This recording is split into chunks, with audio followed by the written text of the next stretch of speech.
بسم الله الرحمن الرحيم. السلام عليكم ورحمة الله وبركاته. Mulakan pertemuan kita berdatang ini dengan kitab Al-Fatihah. Alhamdulillah masyaallah. Bismillahirrahmanirrahim. Iyyaka na'budu wa iyyaka nasta'in. Shiratal ladzina an'amta 'alaihim.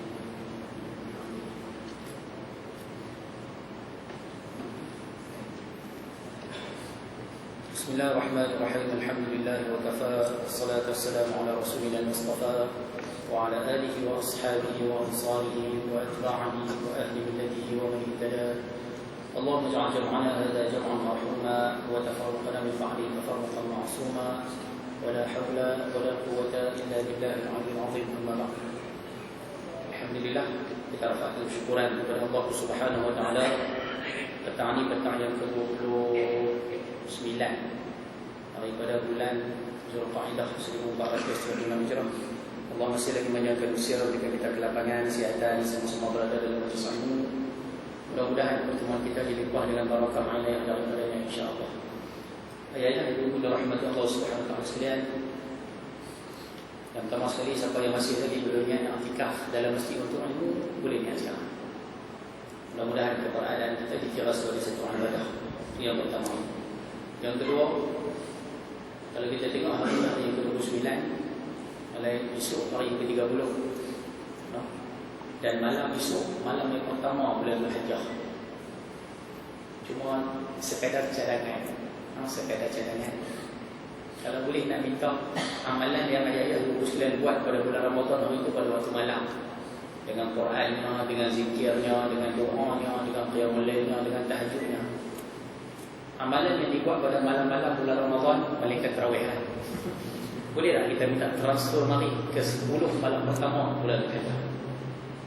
Maknanya amalan yang dibuat waktu bulan Ramadan hari itu, buat untuk 10 malam pertama bulan Zulhijjah.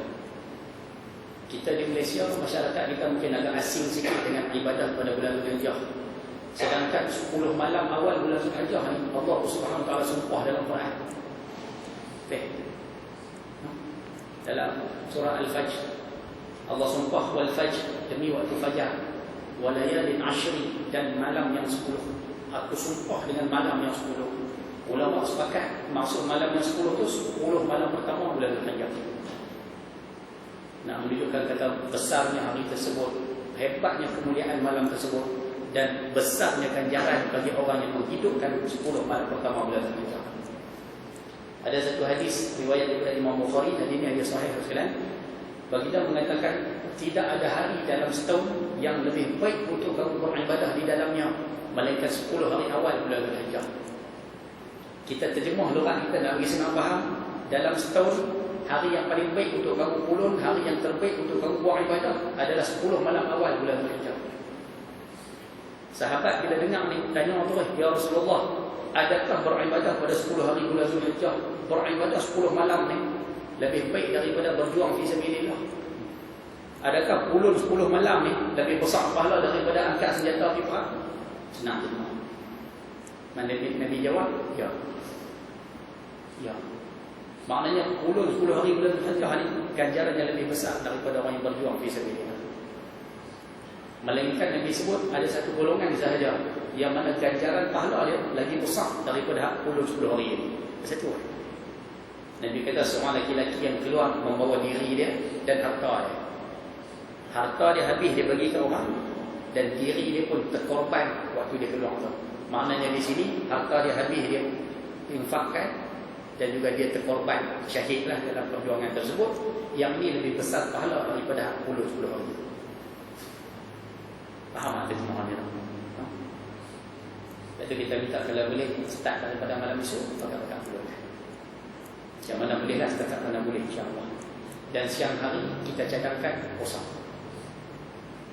Siapa boleh buat direct 9 hari, buat. You know, boleh tak? Mana daripada hari pertama, hari Selasa, sudah lusa lah. Daripada lusa hari pertama, terandat sampai sehari sebelum raya. Alhamdulillah. Boleh tak? Seorang yang boleh. Dengar kata puasa ni gaya ni baik.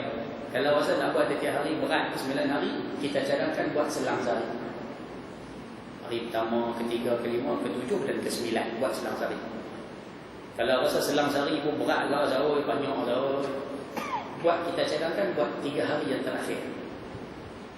Maknanya raya haji tahun ni hari Khamis, Isnin, Selasa, Rabu puasa, Khamis raya. 3 hari pun banyak orang lagi sekarang pun lagi. 3 hari pun banyak. Baik, kalau banyak juga 3 hari kita cadangkan puasa sehari je lah. Hari yang ke-9 bulan Dzulhijjah. Maknanya kalau raya haji tahun ni hari Khamis, hari Rabu pakat-pakat puasa. Cuma kita minta tolong tahun ni kalau boleh hari Rabu sehari sebelum raya haji ni minta tolong jangan lupa buat penuri. Jangan time tu kira nak buat penuri Allah. Jangan kira time tu nak buat jamuan makan.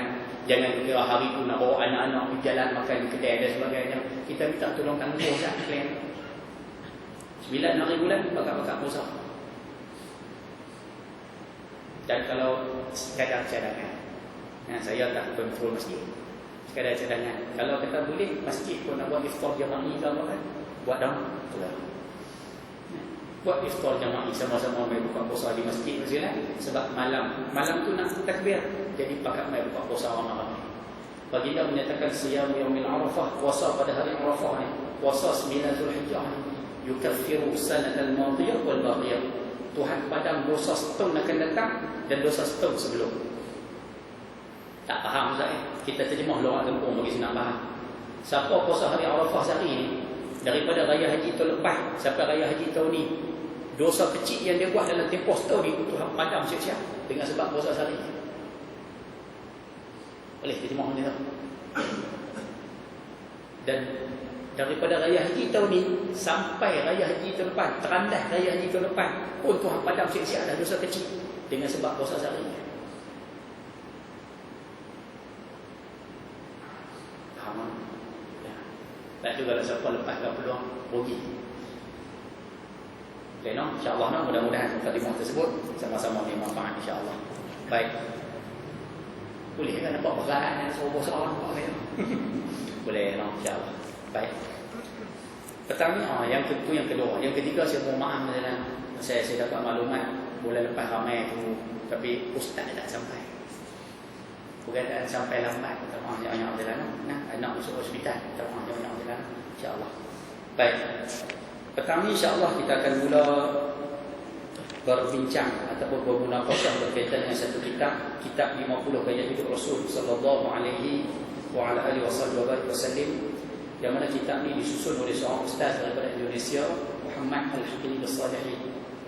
Dan beliau susun kitab ini, beliau menghimpunkan hadis-hadis yang berkaitan dengan akhlak ataupun kelaku ataupun sikap ataupun perangai yang diajar oleh Rasulullah kepada kita orang Islam supaya kita sama-sama amalkan. Dan saya dah sebut pada pertemuan yang lepas tentang isi kandungan kitab ni. Nanti kitab ni kita akan mengaji tentang adab. Banyaknya khususnya 50 tajuk ni semua berkaitan dengan adab. Adab makan, adab bangun tidur, adab dengan anak, adab dengan kawan-kawan, adab di rumah orang, adab jadi tuan rumah, adab dalam mesyuarat, adab bersama dengan orang ramai dan sebagainya, ada dihimpunkan dalam kitab ini.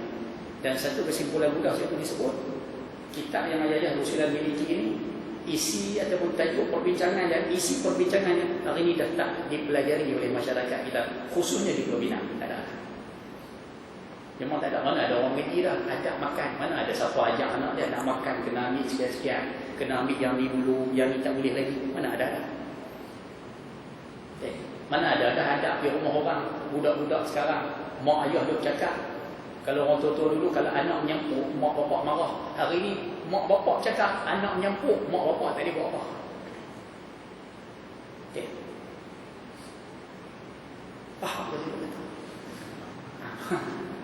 Sebab tu dalam kitab kita ni insya-Allah kita akan sentuh bab-bab yang seumpama tu dan semuanya berkait dengan masyarakat. Cuma lastu bi ahli, saya bukan ahli hadis, lastu minal muhaddithin, saya bukan orang yang terlibat secara langsung dalam bidang hadis. Cuma bila kita mengaji hadis nanti sekalian, saya takkan ulas dari sudut rijal tu secara panjang lebar, kedudukan hadis tu ataupun syarah hadis tu yang panjang lebar pandangan ulama, dia akan jadi makan masa. Saya ambil satu kaedah yang simple. Kita mengaji hadis tu, kita ambil apa poin yang ada dalam hadis tu yang kita nak buat dalam kehidupan seharian. Terus direct pada poin ni. Senang. Boleh kono? Jadi hadis ni nak suruh kita buat apa? Hadis ni nak suruh kita buat apa dalam kehidupan kita? Yang tu lebih mudah, yang tu lebih cepat, insya-Allah. Baik. Cuba kita tengok sama-sama muka surat yang ketiga. Ataupun muka surat 3 no? Baik. Ataupun muka surat sebelum tu, selai sebelum tu. Tajuk yang pertama yang kita nak mengaji pada hari ini, bahagian yang pertama adalah tajuk senang beraktiviti. Ataupun dalam loghat kita hari ini kita terjemah Nabi SAW ni dalam kehidupan baginda 24 jam ni, apa yang baginda suruh kita buat? Senang terjemahnya. Nabi suruh kita buat apa? Apa yang Nabi buat dalam kehidupan 24 jam baginda, dan apa yang Nabi ajar kita supaya buat? Akhlak yang baginda ajar kepada kita supaya kita amalkan, insya-Allah. Baik. Cuba tengok muka surat 3. Ini tajuk perbincangan kita, insya-Allah. Tajuk yang pertama, melakukan aktiviti yang baik. Antara perkara yang diajar oleh Rasulullah kepada kita dalam kehidupan seharian, kamu kena buat perkara-perkara yang baik. Apa perkara yang baik itu? Baik, kita tengok hadis yang pertama. Kitab kita ni pelik sikit lah. Dia hadis bahasa Arab, kemudian terjemahan dia Melayu. Ujung terjemahan Melayu tu baru ada nombor. Jadi kalau nak cari nombor hadis, kena tengok terjemahan Melayu dia, ujung sekali baru ada nombor. Dia buat bagi balik macam tu. Baik. Cuba kita tengok hadis yang pertama dahulu. Tentang akhlak Rasulullah dalam kehidupan seharian. An Amiril Mu'minin Abi Hafs Umar bin Al-Khattab radhiyallahu anhu qala sami'tu Rasulullah sallallahu alaihi wasallam yaqul innamal a'malu binniyat wa innama likulli imri'in ma nawa faman kanat hijratuhu ila Allah wa rasulihi fahijratuhu ila Allah wa rasulihi ومن كانت هجرته لدنيا يصيبها أو امرأة ينكحها فهجرته إلى ما هاجر إليه أو كما قال متفق عليه. Baik. Daripada Amirul Mukminin, siapa yang ada kitab garis sikit perkataan Amirul Mukminin. Amir maksudnya ketua, mukmin orang-orang beriman. Sahabat yang pertama pakai gelaran Amirul Mukminin adalah Sayyidina Umar Al-Khattab radhiyallahu anhu. Sebelum Sayyidina Umar, Sayyidina Abu Bakar. Sayyidina Abu Bakar pakai gelaran yang lain, namanya Khalifatul Rasul. Khalifah Rasul. Boleh no? Sayyidina Umar orang pertama pakai gelaran Amirul Mukminin. Baik. Daripada Amirul Mukminin Abu Hafs, garis ada pula. Abu Hafs ni kunyah. Ya, bahasa Melayu kita bagi gelaran. Sebab dalam Arab ni gelaran ada dua. Yang pertama dipanggil laqab. Laqab gelaran. Macam ayah tu dengar apa ni, seumpama ni al-fadhil umur kita Syekh Ahmad Fahmi Zamzam Al-Banjari Al-Nadwi Al-Maliki. Tu hujung-hujung tu dipanggil laqab, gelaran. Dan ada satu lagi gelaran dalam Arab dipanggil kunyah. Kunyah yang mula dengan Abu, Ummu, Ibnu. Abu, Ummu, Ibnu. Itu yang kadang-kadang kita jumpa Abu Hurairah. Abu Hurairah tu bukan nama beliau. Nama beliau Abdul Rahman. Tapi bersifat panggil Abu Hurairah, kunyah, gelaran. Abu maksud dia bapa, Hurairah anak kecil. Sayyidina Ali dipanggil Abu Turab, bapa tanah. Abu Hafsin, Sayyidina Umar dipanggil Abu Hafsin. Abu maksud dia bapa, Hafsin, Hafsah. Bapa kepada Hafsah, isteri Rasulullah SAW. Dan hukum pakai ni ada yang mengatakan harus, ada yang kata sunat pakai gelaran. Pakai gelaran kunyah ni, ada yang mengatakan sunat. Sebab Rasulullah pakai gelaran ni dengan gelaran Abu Qasim. Lepas tu kalau boleh balik mereka saja. Tak boleh, siapa saja boleh pakai. Ayah yang ada anak nama apa? Luqman. Balik ibu lah. Abu Luqman. Maksudnya bapa Luqman. Bapa Luqman tu kita. Padahal nama kita nanti contoh nama tu dia tanya nama. Nama kita yang lain. Ya, tapi anak kita nama Luqman, kita bubuh Abu Luqman. Boleh? Tak ada masalah.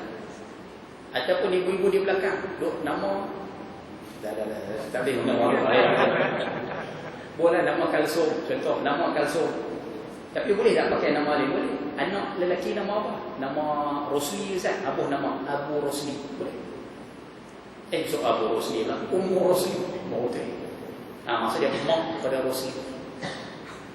Boleh? Tak ada masalah, boleh pakai. Siapa saja boleh pakai. Buatlah, boleh Facebook lah. Nak buat nama WhatsApp juga. Boleh dapat ke no? InsyaAllah saja kongsi lah. Baik. Umar bin Khattab radhiyallahu anhu berkata, aku telah mendengar Rasulullah sallallahu alaihi wasallam bersabda, bahwasanya segala amal perbuatan bergantung kepada niat. Satu-satu amalan nak jadi amalan bergantung pada niat. Ada niat, benda tersebut jadi amalan. Dikira sebagai satu ibadah amalan lah. Kalau kita tak ada niat, tak jadi amalan. Dan bahawasanya tiap-tiap orang apa yang ia niatkan, dan setiap orang pula akan dapat bahagian daripada apa yang dia niat. Ataupun lorak kita hari ini panggung. Setiap orang satu-satu amalan bergantung pada niat, dan setiap orang dia akan dapat panggung daripada apa yang dia niat. Macam mana dia niat, yang tu lah dia dapat. Boleh dapat no? Selesai. Kita boleh macam tu aja. Maka barang siapa yang hijrahnya menuju redha Allah dan Rasul, siapa yang berhijrah kerana Allah dan kerana Rasul, maka hijrahnya itu ke arah redha Allah dan Rasul. Barang siapa yang hijrahnya itu ke arah dunia, harta ataupun kemewahan dunia, ataupun kerana seorang wanita yang akan dikahwini, maka hijrahnya itu ke arah yang dituju. Baik. Hadis yang pertama sini nak menggambarkan kepada kita tentang apa? Saya nak sebut terus puan yang tak payah diulang panjang umul qais apa semua dia jadi panjang cerita apa. Baik. Hadis ini nak bagi tahu kepada kita, nak ajak kepada kita dalam kehidupan seharian Rasulullah ni, baginda nak didik kita supaya sebelum buat satu-satu amalan, niat dulu. Dan setiap orang dia akan dapat panggung daripada apa hak dia niat. Kalau dia buat satu-satu amalan itu kerana Allah, dia akan dapat panggung, dapat pahala, dapat ganjaran, dapat redha insya-Allah. Tapi kalau buat sesuatu bukan kerana Allah, dia takkan dapat apa. Hak dia niat, dia dapatlah. Niat sesuatu yang lain, dapatlah niat yang lain tu. Tapi pahala tak ada, redha Allah tak ada, ganjaran di sisi Allah tak ada, sebab niat tak kena. Hadis ni nak ajak kita, poin mudah dia macam ni sajalah. Hadis ni nak ajak kita dalam kehidupan seharian kita, daripada bangun tidur sampai tidur balik, nombor satu sekali, jadi tidur niat tepung. Apa betul niat tu? Sebab niat itulah menentukan amalan yang kita buat tu ada pahala tak ada pahala. Saya bagi contoh simple sudah. Nak bagi contoh senang-senang. Ayah-ayah bangun main-main subuh. Contoh orang lelaki, orang perempuan di sana. Contoh ayah main-main subuh. Ada orang main subuh, main-main subuh dapat pahala. Ada orang main-main subuh tak dapat apa.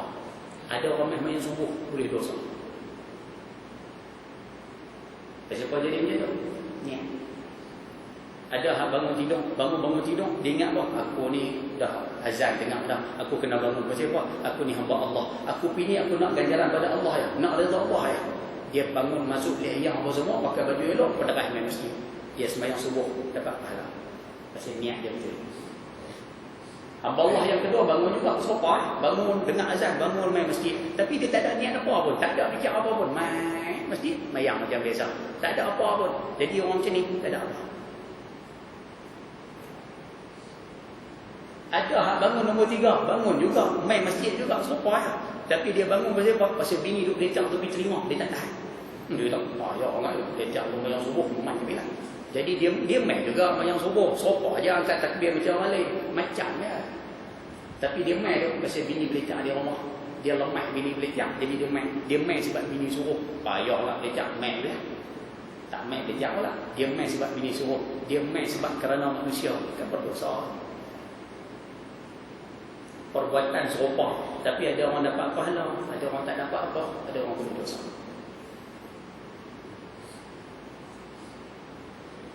Ayah-ayah yang keluar pergi kerja sama.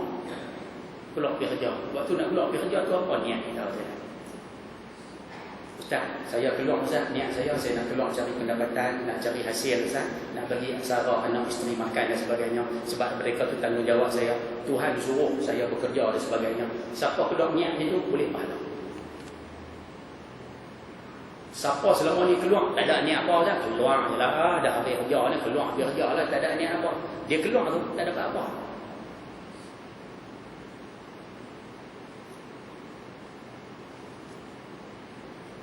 Wajahnya Saya pergi hari tu, hadis pertama ni, kena bertidung macam tu lah. Pasal dia kata ni, pergi mengajar niat apa? Kalau kata kamu duk peluang kita niat mengajar betul kerana Allah, dapat pahala. Kalau main tak niat apa, tak dapat apa. Main niat sampul, boleh sampul saja. Kena. Sama lah. Masing-masing punya habuan. Ayah-ayah main mengaji petang ni, masing-masing dapat panggung, ikut niat masing-masing. Ada yang main tadi niat apa? Aku main mengaji malam hari ni, aku nak buang kejahilan yang ada pada diri aku. Aku main ni nak tuntut ilmu, sebab tuntut ilmu wajib. Main tadi niat macam tu, dapat pahala. Sila semua tu, sila semua main niat macam tu dapat pahala. Main sebab apa? Main bila duduk di rumah petang-petang bukan dia buat. Duduk juga, sama je, duduk juga, sila juga. Tapi tak ada apa. Dia duduk pasal apa? Kena duduk. Pasal apa? Aku ni pegawai masjid. Cari kalau aku tak ada lagi orang kata, mana dia buat kena orang, dia dapat temu. Masing-masing punya panggung. Bergantung pada apa yang dia niat. Sama ibu di belakang. Ibu selama ni dalam kehidupan seharian, ibu duduk masak. Apa niat? Niat tu bukan sahaja aku masak tunai ke bukan. Masak tu pasal apa? Pasal apa masak tu? Ustaz, saya masak sebab apa Ustaz? Tanggungjawab saya kena layan suami. Saya nak bagi anak bini makan, suami makan, anak-anak makan. Mudah-mudahan bila mereka makan, mereka rajin buang ibadah. Ibu duduk masak tu, duduk potong bawang tu, boleh pahala. Saya masak lama ni Ustaz, tak ada pula niat apa pun, masak aja lah. Tak ada apa. Pasal apa kau masak? Masak siapa? Kalau saya tak masak, siapa nak masak? Faham tak contoh saya bagi dia? Bahasa mudah kita boleh sebut di sini lah. Kalau kita faham hadis dia tu, kita boleh cek tengok daripada bangun pagi sampai tidur balik. Agak-agak semua kita buat tu ada ganjaran pahala atau tidak? Kalau tanya saya secara peribadi, saya jawab macam ni. Saya tak ada. Pasal kita buat apa banyak tak niat apa. Dia ambil anak, hantar anak pergi sekolah. Mana ada waktu tu dia kata, ya Allah, aku hantar anak aku pergi sekolah ni. Mudah-mudahan dia faham agama, nanti satu hari nanti dia boleh amal, aku dapat ganjaran. Aku buat ni sebab anak pahala je, ya Allah. Mana ada sebut waktu bawa kereta hantar anak? Tak ada. Kosong pergi betul. Kita je ada perasaan boleh pahala. Ini Nabi kata, innamal a'malu binniyat. Kenapa kita bersabda Allah SWT niat khairu min amalihi, niatul mu'min khairu min amali. Niat orang beriman walaupun tak buat lebih baik daripada amalan tapi tak ada niat.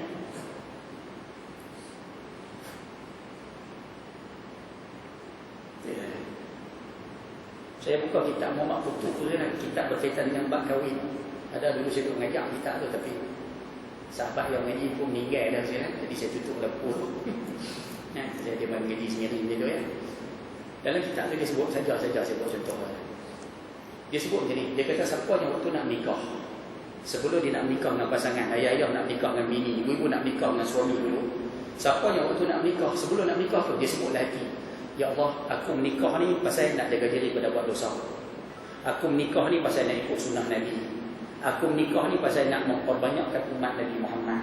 Aku menikah ni sebab nak jaga diri daripada terlibat dengan maksiat. Siapa yang nak kahwin niat macam tu, dia kata bila dia berkahwin, segala amal hak dia buat lepas kahwin tu, khidmat kat bini, sabar kerana bini, korban duit untuk bini, buat apa tu anak-anak, apa hak dia buat tu, semua dapat pahala. Sebab niat masa nak nikah itu.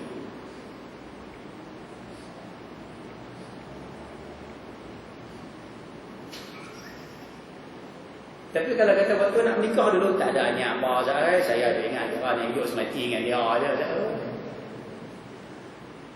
Boleh apa saya hidup semati tu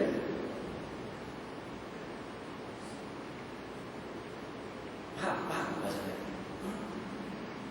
Tak ada niat apa saja, kira saya cinta dengan dia, nak berumah tangga dengan dia. Kalau kata niat nak tu, boleh tu. Masing-masing punya panggung. Tapi tu dulu Ustaz, saya niat itu kena nikah lain macam mana Ustaz? Itu nak komen. Tapi kalau nak buat, silakan. Boleh faham masa tu? Allah Akbar. Saya mengaji kitab tu, baca kitab tu, asal macam seolah-olah Allah letih banyak. Tapi itu nak buat macam mana Ustaz? Cara paling mudah sekali. Kita minta mulai pada hari ini, nak buat apa pun, niat tu begitu ya.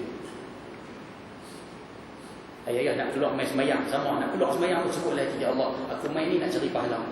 Ya, kita sebagai orang awam, kita tak mau bicara lah tentang syirik akhbar. Pasal kita orang awam ya. Kita buat ibadah ni kira anil madaji' dalam khaufan wa tama'an, takut pada neraka, nak pada syurga. Kita punya ibadah level tu lah. Tak apalah. Ya Allah, aku keluar buat ibadah, aku keluar main semayang ni, aku nak ganjaran padamu yang adil pula. Ya Allah, aku buat kerja sekian-sekian ni, aku nak ganjaran padamu yang adil pula. Kita minta masing-masing pakai apa betul bagi kita. Boleh kan? Sehari petang, sehari bini ajak pergi pasar malam. Contoh, ayah nak keluar pasar malam, sebutlah ya Allah, aku bawa bini aku ke pasar malam ni pasal aku taat perintahmu ya Allah. Kau suruh buat baik pada isteri. Mudah-mudahan aku keluar ni, kau bagilah aku ganjaran pahala. Sebut macam itulah hati. Macam berdekat lah pasar malam.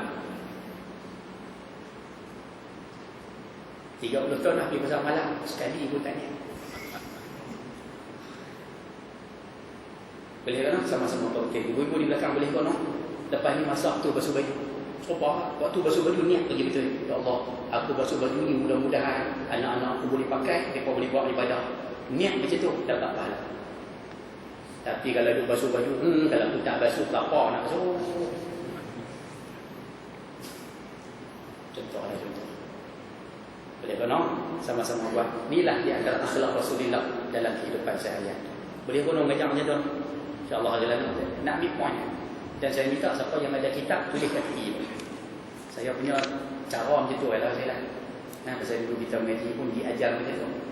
Tulis kat tepi hadis tu, tulis kat bahasa Melayu pun dapat. Tulis tepi tu, nak buat apa-apa pun niat dulu. Tulis tepi tu. Senang, lepas ni ingat. Nah, maknanya apa kepahaman yang kita dapat pada hadis tu, tulis kat tepi tu. Nak buat apa pun, niat apa betul kan niat dulu. Tulislah setakat mana yang kita faham. Baik, selesai. Itu yang pertama. Hadis yang kedua. Boleh konon cepat habis kan? Baik. An Abi Muhammadin Hasan bin Ali bin Abi Talib sibti Rasulullah sallallahu alaihi wasallam wa rihanatihi radhiyallahu anhuma qala hafiztu min Rasulullah sallallahu alaihi wasallam. Ni akhlak kedua yang baginda ajak kepada kita supaya buatlah kehidupan kita insya-Allah. Baginda mengatakan da' ma yaribuk ila ma la yaribuk atau kama qala. Rawahu Tirmizi, boleh baca tiga. Rawahu Tirmizi, Tarmizi, Turmuzi, boleh baca tiga. Salasa lughat, tiga bahasa, tiga baris lah, tiga jenis bacaan. Rawahu Tirmizi, Tirmiziyu wan Nasa'iyu wa qala Tirmiziyu hadithun hasanun sahihun. Boleh no? Baik, selesai. Daripada Abi Muhammad. Abi Muhammad tu kunyah, sama juga gelaran. Macam mana kita baca di awal tadi, Abu Hafsin, ni Abu Muhammad. Daripada Abi Muhammad Al-Hasan bin Ali bin Abi Talib, cucu Rasulullah yang sulung. Cucu Rasulullah yang sulung daripada anak Sayyidina Ali dan Siti Fatimah. Tak silap saya lahir tahun ke-3 Hijrah. Sayyidina Husain tahun ke-4 Hijrah, dari setahun ni. No? Sayyidina Hasan, Baik. Dan juga kesayangan Rasulullah sallallahu alaihi wasallam telah berkata, Sayyidina Hasan sebut, aku telah hafal sabda Rasulullah sallallahu alaihi wasallam, baginda menyatakan, tinggalkan apa-apa yang meragukan kamu, kerjakan apa yang tidak meragukan kamu. Satu daripada kaedah yang kita boleh pakai dalam kehidupan seharian. Saya ambil terus point bagi mudah. Dalam kehidupan seharian kita akan ada banyak perkara yang kita tak boleh nak jumpa orang yang boleh kita rujuk. Kita dalam kehidupan seharian kita tak ada nak jumpa ustaz, jumpa tu guru, tak ada nak tanya setiap masalah. Tapi Allah Subhanahu Wa Taala bantu kepada kita dengan satu daripada nikmat perasaan. Sedap tak sedap? Sedap tak sedap? Sebab itu baginda mengajarkan kepada kita satu kaedah, walaupun kaedah ni ada yang mengatakan untuk orang alim dan sebagainya, tapi untuk kehidupan seharian kita boleh pakai untuk benda biasa insya-Allah. Baginda mengatakan, buat apa yang kamu rasa yakin. Senang terjemah, hak mana rasa hati sedap, buat. Rasa sedap hati, pakai. Rasa sedap hati, hati rasa sedap, tak rasa bolak-balik, makan. Mana-mana perkara yang kita nak buat, kita rasa tak sedap hati, dudak. Contoh, ataupun nak makan, dudak. Nak pergi kedai makan tu, rasa dudak, tak sedap hati. Nak pakai sesuatu benda, rasa tak sedap. Nak cak, apa benda yang rasa tak sedap, tinggal. Ayah duduk jalan, tepi jalan tu, tepi masjid.